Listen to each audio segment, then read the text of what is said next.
Dear students, we are welcoming you in the first session of class 11th. ये first chapter है 11th physics का। वो हमारा topic होगा वेक्टर एंड स्केलर। सो आप लोग को ये टॉपिक बहुत इंपॉर्टेंट है क्योंकि हमारा स्टार्टिंग टॉपिक होगा 11th का। तो हम लोग आज इसमें देखेंगे क्या क्या हमें पढ़ना है। इसमें आपने क्लास 8, 9, 10th में थोड़ा सा आइडिया वेक्टर स्केलर किया होगा। हम लोग उसी को पढ़ेंगे और थोड़ा सा बेटर अंडरस्टैंडिंग के साथ, जैसे कि उसको हमको अच्छे से समझ में आना चाहिए कैसे कैसे चल रहा है। और ये हमारा फर्स्ट चैप्टर है जो कि हमने पहले बेसिक मैथमेटिक्स में देखा था कि हमारा जीरो चैप्टर था। ये हमारा कौन सा चैप्टर है? फर्स्ट चैप्टर है।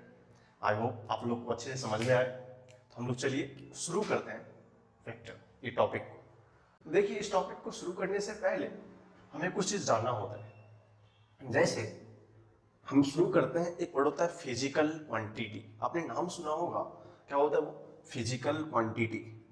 आपके मन में आइडिया ये आएगा कि what is the meaning of physical quantity. तो फिजिकल क्वांटिटी वो चीज होता है जिसको हम लोग मेजर कर सकते हैं। एग्जांपल देखिए, जैसे मास, हम लोग उसको मेजर कर सकते हैं, लेंथ मेजर कर सकते हैं। हमारा बहुत सारा चीज ऐसा क्वांटिटी होगा जो हम क्या कर उसको मेजर कर सकते हैं, that is called physical quantity.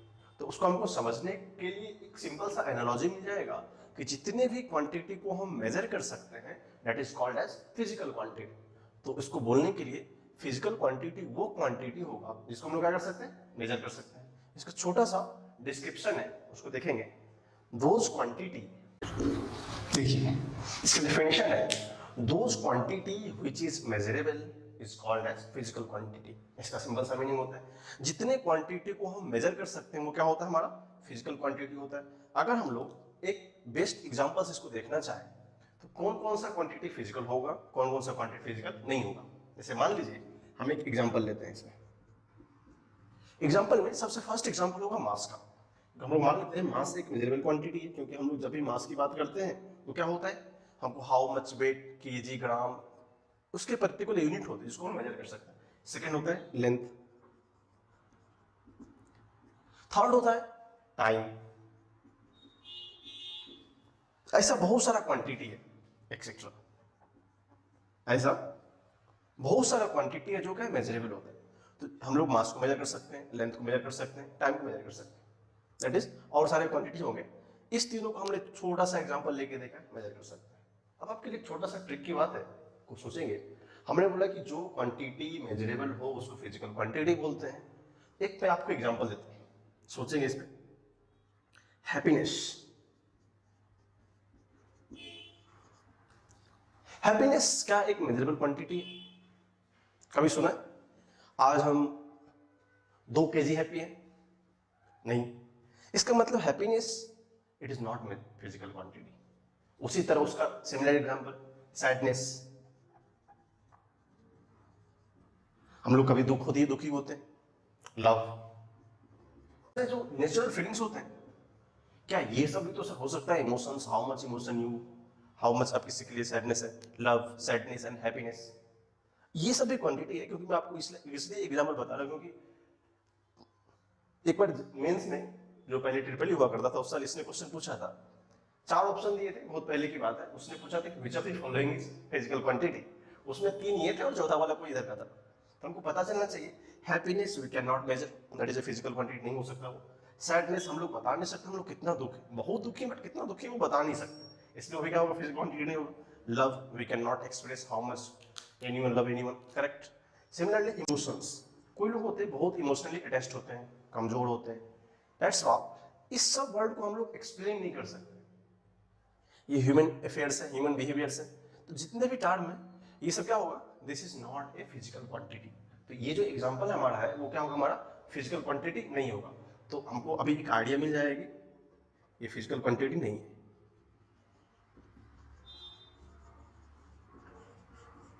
ये क्या है, नॉट फिजिकल क्वांटिटी। तो हमको एक डिफरेंस समझ में आ गया कि फिजिकल क्वांटिटी है क्या और फिजिकल क्वांटिटी कौन नहीं है। अब होने के लिए एक कंसीडर होगा कि जिसको हम लोग मेजर कर सकते हैं, जो ऊपर का एग्जांपल था, जिसको मेजर नहीं कर सकते वो फिजिकल क्वांटिटी नहीं होगा। इस छोटे से एग्जांपल को लिखिए, फिर हम लोग नेक्स्ट चीज देखेंगे। हम लोग देखेंगे क्लासिफिकेशन ऑफ फिजिकल क्वांटिटी ठीक है, इसको कितने टाइप्स हम क्लासीफाई कर सकते हैं। हमने बेसिकली देख लिया फिजिकल क्वांटिटी होता क्या है, कौन नहीं हो सकता है। हमारा नेक्स्ट है कि क्लासिफिकेशन ऑफ फिजिकल क्वांटिटी। अब उसको डिफाइन करने के लिए हमें क्या करना पड़ेगा, इस टर्म को देखना पड़ेगा। और फर्स्ट होता है, इसको किस किस बेसिस पे डिफाइन कर सकते हैं, that is the first on the basis of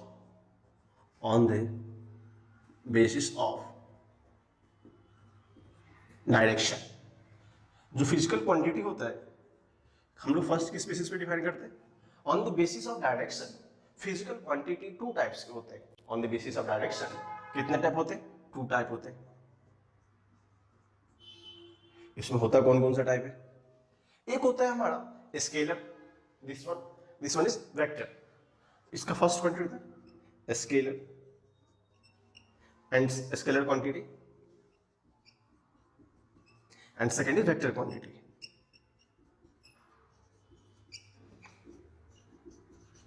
हमने देखा कि इस on the basis of direction इसका क्या होता है, दो टाइप होता है, एक होता है स्केलर, सेकेंड होता है वेक्टर। यही दोनों हमें एक्चुअली पढ़ना है, जो टॉपिक हमारा नाम भी है वेक्टर एंड स्केलर। तो हमने देखा कि फिजिकल क्वांटिटी उसके दो टाइप होंगे on the basis of direction. उसका होगा फर्स्ट स्केलर टाइप, सेकेंड होगा वेक्टर टाइप। इसी दोनों को हमको पढ़ना है, तो यहां तक नोट कीजिए, फिर नेक्स्ट हेडिंग लगाएंगे स्केलर क्वांटिटी। हमने क्लासिफिकेशन देखा scalar quantity, vector quantity. Now we are explaining what is scalar quantity. A scalar quantity which can be described completely by its magnitude only does not require any direction. अगर जो थोड़ा सा और हम लोग polarise करें, समझने की कोशिश करें, तो होता क्या है, स्केलर क्वांटिटी वो होता है जो ओनली कंटेन्स मैग्नीट्यूड। सिर्फ क्या होता है, ओनली मैग्नीट्यूड। मैग्नीट्यूड होगा, डायरेक्शन नहीं होगा, वो कौन सा क्वांटिटी होता है, हमारा स्केलर क्वांटिटी होता है। अब इसका कुछ एग्जांपल देख लीजिए, अगर ये आपने पढ़ा होगा। फर्स्ट एग्जांपल मास। अब मास बोलेंगे, हम लोग बोलते हैं 2 kg 3 kg, डायरेक्शन होता है क्या, किधर 2 kg 3 kg, नहीं ना। फिर होता है time, speed, distance, energy, power, etcetera. This is the examples. हमसे कोई पूछेगा स्केलर क्वांटिटी होता क्या है, तो स्केलर क्वांटिटी वो क्वांटिटी है जिसके पास सिर्फ मैग्नीट्यूड होता है, डायरेक्शन नहीं होता है। सिंपल है कि completely magnitudes only does not require in directions, that is, इसको हम लोग इजीली इंग्लिश में लिख सकते हैं कि only magnitude not direction. Example में mass, time, speed, distance, energy, power and more things will come. So आप इसको लिखिए। Scalar quantity obey, scalar quantity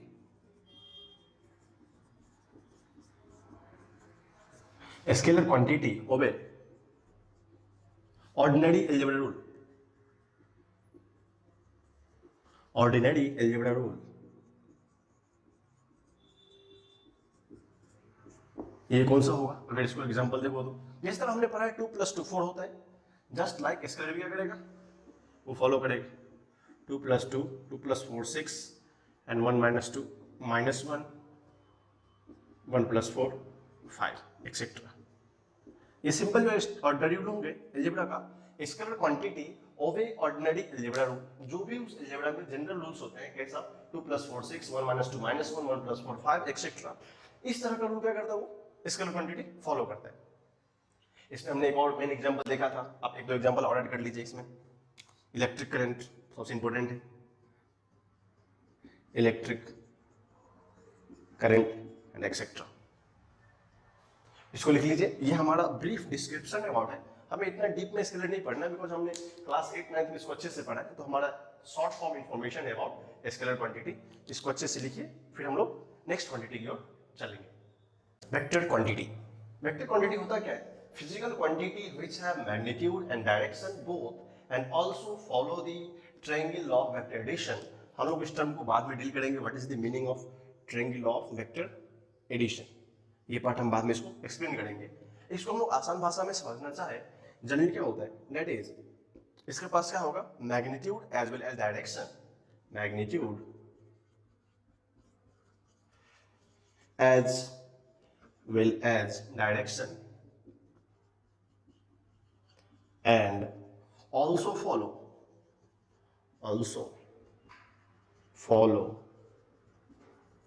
triangle law of vector addition. इसको हम लोग शॉर्ट में देखना चाहें तो जिस क्वांटिटी के पास मैग्नीट्यूड होगा साथ में डायरेक्शन भी होगा, और थर्ड रूल क्या दिया है, also follow the triangle of vector addition. आप लोगों ने क्लास 9th या 8 में पढ़ते हो वेक्टर के बारे में, वहां पर हम लोग सिंपल पढ़ते हैं, और अपने 9 बचपन में डेफिनेशन पढ़ा होगा कि वेक्टर क्या होता है, जिसके पास मैग्नीट्यूड होता है डायरेक्शन भी होता है, उसको हम लोग क्या बोलते हैं, वेक्टर बोलते हैं। बट यहाँ पे हम स्टैंडर्ड थोड़ा सा ऊपर जाएगा और फिर क्या पढ़ना है, it follow the triangle law of vector addition, जिसको हम लोग इसके फर्दर सेशन में डील करेंगे कि इसका मीनिंग क्या होता है। अब जैसे इसको देख के बताना पड़ेगा व्हाट इज द एग्जांपल्स। अब देखिए हमने बताया था कि वो क्या करता है, वो फॉलो करता है ऑर्डिनरी अलजेब्रा रूल, बट ये फॉलो नहीं करता है। इस एग्जांपल में देखेंगे डिस्प्लेसमेंट, एग्जांपल है डिस्प्लेसमेंट, वेलोसिटी, एक्सेलरेशन,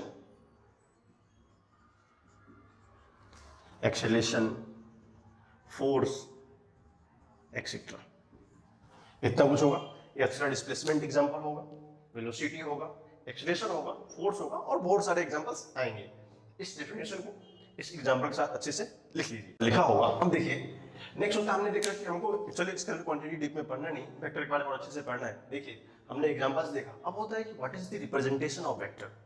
अब रिप्रेजेंटेशन ऑफ वेक्टर का मतलब होता है कि हम लोग वेक्टर को रिप्रेजेंट कैसे करते हैं। जैसे मान लीजिए हम बोलते हैं कि कोई वेक्टर है, कुछ समथिंग क्वांटिटी का नाम है, इसका मतलब उसका कुछ ना कुछ तो साइन होगा या सिंबल होगा। इसका मतलब क्या होता है, सिंबल ऑफ वेक्टर क्या होता है या रिप्रेजेंटेशन ऑफ वेक्टर क्या होता है। इसको दो वे से डील करते हैं, फर्स्ट होता है ज्योमेट्रिकल वे, सेकंड होता है मैथमेटिकल वे। तो हम लोग फर्स्ट देखते हैं ज्योमेट्रिकल मीनिंग क्या होता है, geometrical representation of vector. First है ज्योमेट्रिकल रिप्रेजेंटेशन ऑफ वेक्टर। देखिए ये जो हमारा होता है फर्स्ट रिप्रेजेंटेशन ऑफ वेक्टर, वो क्या होता है, ज्योमेट्रिकल रिप्रेजेंटेशन ऑफ वेक्टर। उसको कैसे रिप्रेजेंट करते हैं, the vector is represented by a line with an arrow indicating the direction of the vector as. ये क्या होता है, ये लाइन ये और ये टेल पॉइंट होता है, इसको हम लोग बोलते हैं हेड पॉइंट। ये क्या होता है, टेल और ये हेड। इस लाइन को रिप्रेजेंट करते हैं वेक्टर से। जब क्या होता है, एक एरो किसको रिप्रेजेंट करता है, डायरेक्शन को। ये जो एरो है क्या करते हैं, डायरेक्शन रिप्रेजेंट करता है। ये क्या करता है, हमारा डायरेक्शन रिप्रेजेंट करता है। और उसका एक पॉइंट होता है हेड, दूसरा पॉइंट होता है टेल। और ये लेंथ जो होता है यहाँ से यहाँ तक का लेंथ, वो क्या होता है, directly proportional to magnitude. Because हमने वेक्टर में डिस्कस किया था कि उसके पास मैग्नीट्यूड भी होना चाहिए और डायरेक्शन भी होना चाहिए। तो ये एरो उस डायरेक्शन को रिप्रेजेंट करता है, और ये लेंथ ये क्या करता है, मैग्नीट्यूड को रिप्रेजेंट करता है। ये हमारा दो कंडीशन ज्योमेट्रिकली वेक्टर को एक्सप्लेन करता है, जो हमने इस डेफिनेशन में लिखा था कि ये इसके वेक्टर के जो एरो का लास्ट एंड होता है उसको हम लोग टेल बोलते हैं, जहां से एरो कनेक्ट होता है उसको हम लोग हेड बोलते हैं। बिकॉज हेड और टेल में मीनिंग होता है head always should be outward, मतलब क्या होता है, हमेशा फॉरवर्ड हेड होता है। तो जिधर मान लो वेक्टर के डायरेक्शन इधर है तो क्या होगा, हेड ऑलवेज क्या होगा, अप होगा। अगर टेल किधर होगा, बैक पे। इसका मतलब टेल होता है बैक पार्ट, हेड होता है अप पार्ट, जहां से ये डायरेक्शन को फुलफिल करता है, डायरेक्शन को वो करता है। इस डायग्राम को अच्छे से लिखिए। और ये दिस रिप्रेजेंट्स लेंथ, इसको मान लेंगे हम लोग लेंथ। ये लेंथ क्या होता है, मैग्नीट्यूड को रिप्रेजेंट करता है, और ये क्या होता है, इस टर्म को एरो बोलते हैं। तो सिंपल इसको देखना जाए तो हम लोग को लगेगा कि एक ऐसा वेक्टर होता है just like this, this is the symbol of vector. इसको अगर हम ऑर्डिनरी लिखे कोई प्रॉब्लम नहीं साइन के साथ, this is the symbol of geometrical symbol of vector. So इसको आप अच्छे से लिख लीजिए। इनका मीनिंग ये होता है, how can we write mathematically. अब इसको हम लोग अगर सिंबल से लिखना चाहें तो इसको हम लोग बोल देते हैं एनी मैग्नीट्यूड ए। मैथमेटिकली कैसे लिखते हैं, सिंबल ऑफ वेक्टर या representation of vector is written as vector representation is like that, yeah, this is the symbol of vector। हमने क्या किया, मान लिया वेक्टर कोई ए होगा, जिसको हमने मैथमेटिकली कैसे एक्सप्लेन किया, उस पे एक नया सा एरो बना दिया, that is the symbol of vector. ठीक है, अब नेक्स्ट हमारा होगा मैग्नीट्यूड ऑफ दिस वेक्टर। अब देखो हमने दो बात की थी, सिंबल में क्या होता है, this contains direction and this contains magnitude. तो जो ए है वो क्या करता है, मैग्नीट्यूड को कंसीडर करता है, और जो एरो क्या करता है, डायरेक्शन कंसीडर करता है। तो वेक्टर का इनिशियल पार्ट तो कवर हो रहा है, जिससे हम बोल सकते हैं ये रिप्रेजेंटेशन ऑफ वेक्टर है। कैसे, mathematically we can write this. इसका डायग्राम कैसे होगा, तो मान लीजिए एक ऐसा वेक्टर है जिसको हमने रिप्रेजेंटेशन को इस एरो को रिप्रेजेंट किया, तो ये वेक्टर कुछ इस तरह होगा, ये इसका सिंबल होता है, ये इसका ज्योमेट्रिकल मीनिंग है। और ये इसका मैथमेटिकल मीनिंग है। तो हमने एक दोनों को साथ लिखा, कभी हमको फ्यूचर में इन सेंस दिखाई देगा कि this is the geometrical meaning, this is the mathematical meaning, तो इसका हम लोग क्या बात करेंगे, vector A is represented as like and mathematically written as like. बोल सकते हैं वेक्टर ए को ज्योमेट्रिकली ऐसे लिख सकते हैं और मैथमेटिकली ऐसे लिख सकते हैं, ठीक ना। अब इसको देखिए, अब नेक्स्ट टर्म होता है what is the about magnitude. Magnitude का मीनिंग होता है, हमने थोड़ा सा इसको एक्सलेट करना है, मीनिंग पे देखेंगे। Magnitude of vector A, magnitude of vector ए, इसको क्या बोल सकते हैं, दिस इज। अब हम लोग इसको रीड कैसे करेंगे, इस क्वांटिटी को, इसको ऑलवेज क्या रीड करेंगे, मैं इसको लिख देता हूं रीड एज, इसको कैसे रीड करेंगे, वेक्टर ए, ऐसा देखते क्या बोले, इसको कैसे रीड करेंगे हम लोग, वेक्टर ए। ये हमारे रीडिंग सेंस की बात होगी कि हम लोग जब भी देखें यहाँ पे ए भी हो सकता है, बी भी हो सकता है, सी भी हो सकता है, तो vector A, vector B, vector C, vector D, but ये क्वांटिटी बीच वाला बदल जाएगा, बट इसका रीडिंग क्या होगा, सेंस सेम ही रहेगा, vector A, vector B, vector C, like that ये प्रोनाउंस्ड होगा। नेक्स्ट होता है magnitude of vector A, that is this, उसको कैसे लिखते हैं, ये ऐसे लिखते हैं, mod of this vector is equal to A. अगर मैग्नीट्यूड की बात होगी तो हम क्या करते हैं, एक नया सा मॉड लिखते हैं, इस डायग्राम में, इसको बोलते हैं mod of vector A is equal to A, this is always positive. ये क्या होगा हमारा ऑलवेज, ये जो वैल्यू आएगा क्या होगा हमारा ऑलवेज पॉजिटिव रहेगा। तो जब भी हमको बात आए कि मैथमेटिकली उसका मैग्नीट्यूड लिखना होगा, तो mod of vector A is equal to A, उसका मैग्नीट्यूड होगा ऑलवेज पॉजिटिव होगा, वो कभी नेगेटिव नहीं हो सकता। इसलिए वेरी इंपॉर्टेंट लाइन है कि आप याद रखेंगे, ऑलवेज क्या रहेगा, वो पॉजिटिव रहेगा। इसको लिखिए अच्छे से, फिर हम लोग आगे चलते हैं। अभी तक देखा कि रिप्रेजेंटेशन मैथमेटिकली कैसे लिखते हैं, ज्योमेट्रिकली कैसे लिखते हैं, वेक्टर दिखता है कैसा। अगर इसको थोड़ा सा और मैं क्विक समरी में बता दूं, तो इसका थोड़ा सा मीनिंग होता है, हमने इसको क्या बोला था, दिस इज टेल पॉइंट, हम लोग टेल को टी से हेड करेंगे, रिप्रेजेंट करेंगे, और इसको हेड पॉइंट करेंगे।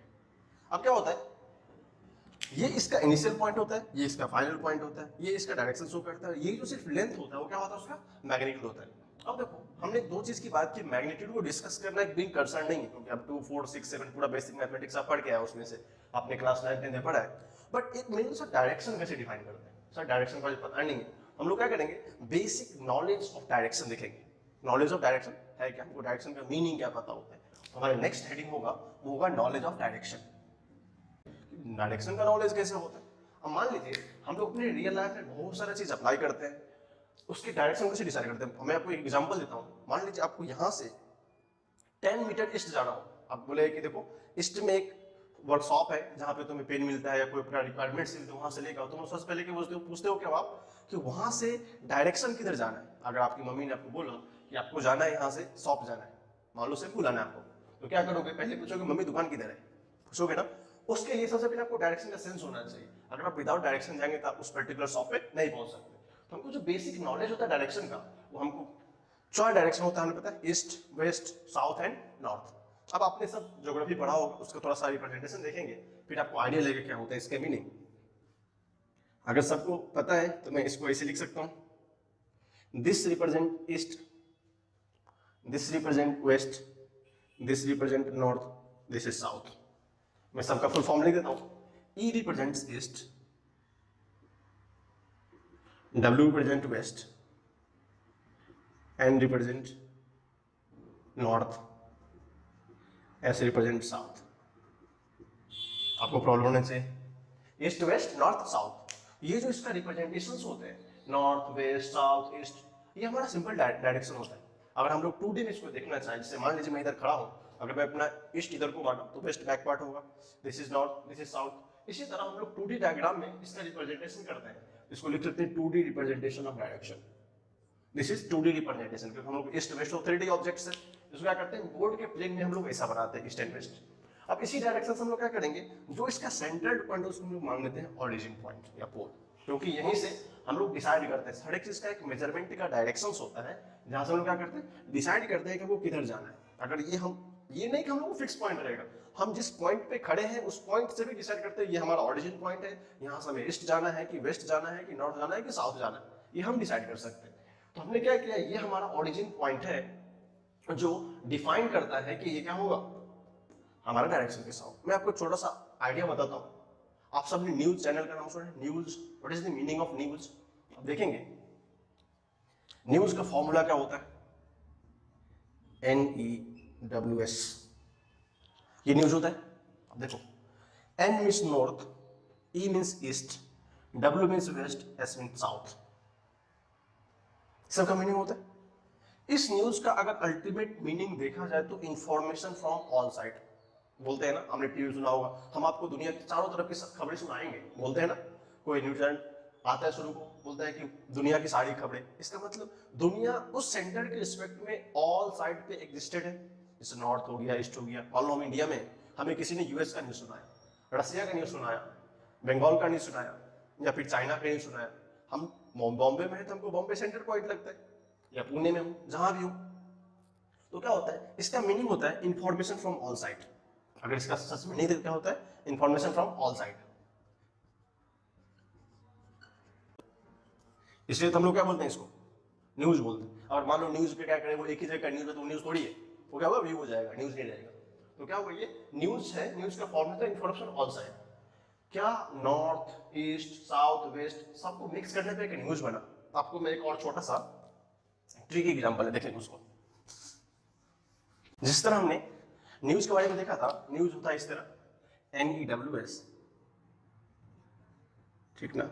इसको हम बोलते हैं इंफॉर्मेशन फ्रॉम ऑल साइड, और you can say that all around information, बोल सकते हैं ऑल अराउंड इंफॉर्मेशन। जो मुगा करे हमारे आसपास की सारी इंफॉर्मेशन को दो। आसपास में क्या होता है, ये साइड भी आता है, ये साइड भी आता है, ये साइड भी आता है, बैक साइड भी आता है, मतलब साइड साइड पे आता है। आपने एक लोगो देखा होगा, एक जी न्यूज है, आपने नाम सुना होगा, उसका लोगो देखा किस तरह बनाया उसने, ऐसे नहीं बनाया, क्या बनाया, वो थोड़ा सा कर्ली है, इस तरह का, इसका इसने इसको कर्ल कर दिया, और यहाँ पे इसने GEE लिखा है, जी न्यूज। आप अगर जी टीवी देखते होंगे, आपको अभी जी का चैनल देखा उसने ये जी कहाँ से उठाया पता है आपको, उसने ये एक्स एक्सिस को, मान लो ये हमारा क्या है, नॉर्थ है, सॉरी ईस्ट है, ये वेस्ट है, ये नॉर्थ है, ये साउथ। इसको आप थोड़ा सा टिल्ट करो तो देखो क्या हो रहा है, बन रहा है। इसने क्या किया, इस पार्ट को यहां से मैच करके, यहां से एक बीच के वन पार्ट को कट करके इसने ये बना दिया। अब देखो इसका मीनिंग ये है ना, जेड का जेड मीनिंग हो गया, और ये इसका डायरेक्शन को रिप्रेजेंट करता है। इस डायरेक्शन को नॉर्थ, ईस्ट, साउथ, वेस्ट को इसने थोड़ा सा कर्ल किया, ऐसा शिफ्ट किया, ये क्या होगा, एक बार हट जाएगा, फिर ये दैट इज रिप्रेजेंटेड एज, ये क्या होगा हमारा, अगर ये ईस्ट होगा ये होगा वेस्ट, अगर ये नॉर्थ होगा तो क्या होगा, साउथ होगा। That is the significance. तो हम लोग कैसे प्रैक्टिकली लाइफ में बहुत सारा एग्जांपल हमें मिलता है कि जहां पर वो थोड़ा सा समझ सके अच्छे से कि मीनिंग क्या होता है। तो इस डायरेक्शन से हमने देखा कि हमको दो तीन चीज पता चला कि ये पर्सन, डायरेक्शन का मीनिंग क्या होता है, और थोड़ा सा एक न्यूज पर हमने देखा, एक एग्जांपल देखा, तो हमको बेसिक आइडिया मिल गया होगा कि हम लोग बोलते हैं कि this is north, this is south, this is east, this is west. तो हमको जब क्वेश्चंस में आएंगे फिजिक्स में कि कुछ रिलेटेड क्वेश्चन होंगे नॉर्थ, ईस्ट, साउथ, वेस्ट से, तो हम जहां पर हम लोग क्या कर पाएंगे, एक्चुअली सही से इसका एप्लीकेशन कर पाएंगे। इसलिए मैंने सारा चीज को डिटेल्स में थोड़ा थोड़ा करके बताया है कि आपको आइडिया लग जाए कि what is the essential meaning of this diagram. इस डायग्राम को इस एग्जांपल के साथ अच्छे से लिखिए, फिर हम लोग उसको थोड़ा सा और एक्सप्लेन करते हैं, एक लेवल और ऊपर जाने की कोशिश करते हैं। इसको हम लोग और कैसे कनेक्ट कर सकते हैं डिफरेंट हमारे फिजिक्स के एस्पेक्ट से, इसको पहले आप लोग लिख लीजिए। और एस्पेक्ट से देखेंगे, हमने बेसिक कोऑर्डिनेट ज्योमेट्री में एक्स एक्सिस और वाई एक्सिस के बारे में पढ़ा था। अगर मैं क्या करूं, एक्स वाई प्लेन या एक्स वाई कोऑर्डिनेट को रिप्रेजेंट करूं, तो आप देखेंगे कि इसमें और एक्स वाई प्लेन में बहुत ही सिमिलरिटी है, कुछ तो डिफरेंस है ही नहीं। तो देखेंगे हमने क्या किया, इस डायरेक्शन को समझने के लिए x y plane coordinate geometry किया, x y plane coordinate geometry. अब देखो हम लोग क्या करते थे, जस्ट लाइक दिस, हमने क्लास 9 में पढ़ा था। अगर ये पॉजिटिव एक्स एक्सिस का था और ये होगा क्या हमारा x dash negative x axis, ये मान लेते हैं हम लोग वाई पॉजिटिव वाई एक्सिस, ये क्या होता था हमारा Y dash negative Y axis. क्या आप देखोगे सर, तो इस एग्जांपल में कोई डिफरेंस नहीं है। इसको हम लोग क्या मानते थे, ओरिजिन मानते थे। देखो अगर किसी को कंफ्यूजन नहीं होता, हम लोग क्या लिख सकते, दिस इज रिप्रेजेंटेड जो है ईस्ट, इसको हमने इसको स्लाइस लिखा, इसका मतलब और होता है, या तो ये नहीं तो ये कंसीडर कर सकते हैं। इसको क्या लिख सकते हैं हम लोग, वेस्ट, ये क्या होगा हमारा साउथ। अगर इस डायग्राम में देखो तो हमें तो कुछ डिफरेंस दिख ही नहीं रहा है। ये एक्स एक्सिस भी है और वाई एक्सिस भी है, एक्स एक्सिस वाई एक्सिस का डायग्राम है। अगर इसको हम कंपेयर करें सिंपल जो हमारा जो डायरेक्शन जो होता है four sided north east south west जो डायरेक्शन रिप्रेजेंट करता है उसको हम लोग यहाँ पे क्रिएट कर सकते हैं। अब एक मीनिंग होता है, आपने कभी कभी सुना होगा दो डायरेक्शन के बीच में, जैसे मान लो नॉर्थ और ईस्ट के बीच में क्या होता है उसको नॉर्थ ईस्ट बोलते हैं, ईस्ट और साउथ के बीच क्या बोलते हैं हम लोग साउथ ईस्ट बोलते हैं, फिर वेस्ट और साउथ में बोलते हैं साउथ वेस्ट बोलते हैं। आपने जस्ट साउथ वेस्ट बॉम्बे ऐसा कुछ सुना होगा, जस्ट वो नेमिंग पे है। अब देखिए अब इसमें रिप्रेजेंटेशन होता है कैसे, हमने थोड़ा बहुत स्लो भी पढ़ा है तो इसका हम लोग यहाँ से कलाकारी करके बताएंगे आपको। देखिए क्या क्या आता है इसमें, यहाँ से अगर कोई लाइन 45 बनाते हुए इधर को जाए और 45 बनाते हुए इधर को आ जाए तो ये जो लाइन होता है इसका एंगल कितना हमारा 45 डिग्री होती है, कितना होगा वाइड ज्योमेट्री 45 डिग्री होगा। इसको हम लोग बोलते हैं नॉर्थ ईस्ट, NE, इसको हम लोग क्या बोलते हैं नॉर्थ ईस्ट। अब इसका हम लोग और सारा डिस्क्रिप्शन आगे जाके पढ़ेंगे, बट एक शॉर्ट मीनिंग में देखा जाए इसका मतलब क्या होता है ईस्ट से उतना ही दूरी पे है ये पॉइंट, अगर इसकी हम लोग पॉइंट P मान लो, और जितना दूरी पे वो नॉर्थ से, जैसे मानते हैं हम एक डिस्टेंस बॉम्बे में एक सिटी है जिसको हम लोग बोलते हैं नॉर्थ ईस्ट पार्ट, ठीक ना, इसका मतलब वो एक्स सिटी से उतना ही एंगल पे प्रोजेक्टेड है जितना वाई से। इसका मतलब सबको ज्योमेट्री पता है, अगर ये 45 होता तो ये भी कितना होगा 45 होगा। इसका मतलब इस दोनों का कर्ल का पोजीशन एक ही है, इस पॉइंट का representation along east and north are same, इसलिए हमने इसको क्या बोला नॉर्थ ईस्ट। सिमिलरली एग्जांपल आता है इधर से, ये मान लो हमारा क्या एक P डैश पॉइंट है, P डैश पॉइंट क्या है साउथ के वेस्ट में अवेलेबल है, ठीक ना, इसको हम लोग क्या बोलते हैं साउथ वेस्ट। ये रिप्रेजेंटेशन देखना बहुत जरूरी है, आपको पता चले क्या होता है ये, दिस इज साउथ वेस्ट, याद रहेगा। अब क्या करते हैं सिमिलरली रिप्रेजेंटेशन इस एक्सिस में होगा, अगेन क्या करना है हमको एक 45 पे डायग्राम ड्रॉ करना है।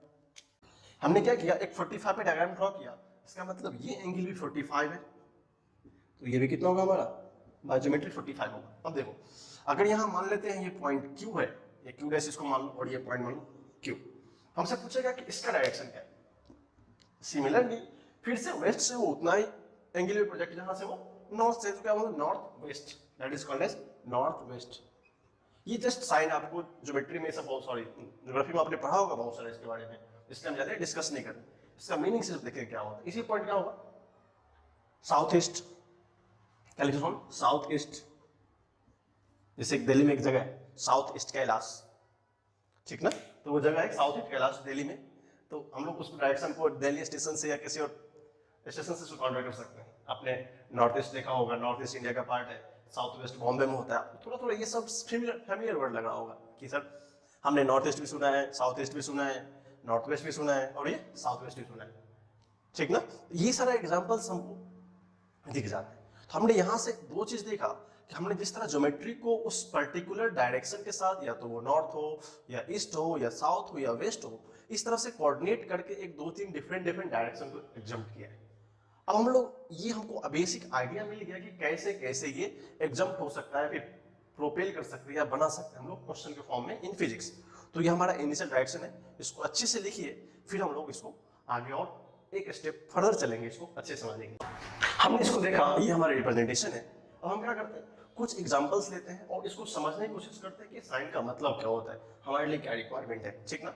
जैसे मान लीजिए फर्स्ट में एक एग्जांपल लेता हूं, जो हमारा फर्स्ट एग्जांपल है, अगर हमको बोलता है कि ए boy travels along towards east, या मान लिखते हैं ए बॉय, डायरेक्शन कैसे बताएंगे तो हमको तुरंत पता है, हमने क्या बोला था एक लड़का है जो क्या करता है ईस्ट की ओर जा रहा है, तो सिंपल से बनाएंगे this is east, this is west, this is north, this is south. अगर कोई लड़का किधर जा रहा है ईस्ट की ओर जा रहा है तो हम लोग क्या बोलते हैं, मान लेते हैं कोई लड़का होगा, ये किधर चल रहा है ईस्ट की ओर जा रहा है, क्या इसके डायरेक्शन के साथ अपने जो डायरेक्शन स्ट्रेट तो मैच करवा दिया। अगर मान लो इस रोड पे कोई ट्रेवल कर रहा है टुवर्ड्स ईस्ट, तो क्वेश्चन था कि how we represent geometrically a boy travels towards east. अगर बंदा कोई ईस्ट को जाएगा तो क्या दिखेगा अपने को ईस्ट में जाता हुआ दिखेगा। ये हमारा छोटा सा एनालिसिस है कि हमको कैसे पता चलता है कि कैसे हम डायरेक्शन रिप्रेजेंट करते हैं, क्योंकि हमको यहाँ वर्ड भी लिखा होता है कि एक लड़का क्या कर रहा है ईस्ट की ओर मूवमेंट कर रहा है या जा रहा है, तो हम लोग उसको ज्योमेट्रिकली कैसे एक्सप्लेन कर सकते हैं in the reference of this. वैसे मुझे ये बनाने की रिक्वायरमेंट नहीं है, बट मैं इनिशियली बता रहा हूँ कि हमको फर्दर क्या होगा कैसे समझ आएगा। मान लीजिए ये हमारा फर्स्ट था, इसका सेकंड एग्जांपल है a man running towards north, a man running towards north. अब इसको मैं थोड़ा सा आसानी तरीके से बनाता हूँ। एक इंसान है, अगर नॉर्थ की ओर जा रहा है तो मान लो ये कोई पर्सन है, नॉर्थ किधर है, अगर हमको इतना तो आइडिया किधर जाएगा, ये किसी वेलोसिटी से जा रहा होगा, दौड़ रहा है तो यू होगा, तो हमको दिख रहा है ना कि ये इस डायरेक्शन में जा रहा है। लेकिन हमारा एजम्पशन कैसे होता है, simple draw, this is east, this is west, this is north, this is south. हमको इसके रेफरेंस में क्या करना है कि हमको डायरेक्शन चेक करना है कि कौन किधर जा रहा है, कौन किधर नहीं जा रहा है, ठीक ना। अगर हमको एक क्वेश्चन में दिया रहेगा कि ये ट्रेवल कर रहा है, अभी हमने छोटा छोटा एग्जांपल दिया, छोटा छोटा सा, कि एक लड़का ईस्ट की जा रहा है, एक मैन टुवर्ड्स नॉर्थ रन कर रहा है, इसमें थोड़ा सा और कॉम्प्लिकेशन होगा। इस दोनों एग्जांपल लिखिए, फिर हम लोग 2-3 एग्जांपल और देखते हैं इसको आसानी से समझने के लिए। एक काऊ है जो क्या कर रहा है, एक बैंक पे ट्रेवल कर रहा है, सॉरी रन कर रहा है, कहां से, ईस्ट से वेस्ट से। हमको थोड़ा सा ज्योमेट्रिकली कलाकारी करके दिखाते हैं। देखिए मान लेते हैं हम लोग ये क्या एक रिवर होगा, मान लिया ना। अब देखो हमने अगर स्टैंडर्ड एजम्पशन लिखा होता है, this is east, this is west, this is north, this is south.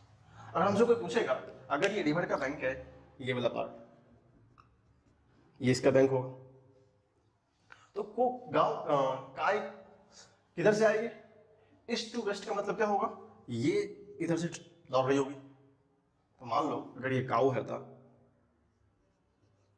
ये काऊ वहां से आ रही होगी, तो क्या होगा, वो ईस्ट से वेस्ट ट्रेवल करेगी। तो हम लोग को इस एग्जांपल को कन्वर्ट कैसे कर सकते हैं, ईस्ट से वेस्ट जा रही है या फिर नॉर्थ जा रही है, साउथ जा रही है, और इसके सिमिलरली कुछ नॉर्थ से साउथ, तो क्या होगा, इस डायरेक्शन से वो नीचे जाएगी। हम लोग को 2-3 एग्जांपल से पता चल गया कि हम लोग कैसे कैसे डायरेक्शन रिप्रेजेंट करते हैं। एक हम लोग कॉम्प्लेक्स वाला लेते हैं जो कि हमको पता चले कैसे हो रहा है। Running towards north east of its home, question है, Rohan running towards north east of its home, north east of its home. अब देखो यहां हमको पता चलेगा रोहन क्या कर रहा है, दौड़ रहा है, किधर, नॉर्थ ईस्ट में, किसके, अपने होम के। हमने क्या बोला था, ऑरिजिन कोई फिक्स पॉइंट नहीं होता है, अपने को क्या करना है, जिस पॉइंट से रोहन का होम है उसी को ऑरिजिन मान लेना है। तो मान लो ये रोहन का होम है, this is the home of Rohan. अब क्या बताया था हमने, उस पॉइंट के सेंटर में हम लोग क्या करते हैं, सिंपल से ड्रॉ कर लो, what is this, this is east, this is north, this is south and this is waste.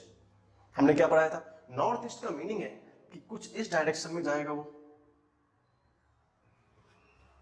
बताया था ना। वो एंगल कितना होगा, दिस इज 45 डिग्री। तो जो रोहन रन कर रहा होगा उसका डायरेक्शन कैसे रिप्रेजेंट करेंगे, वो किस इसी डायरेक्शन में वो जा रहा होगा, दैट इज रोहन।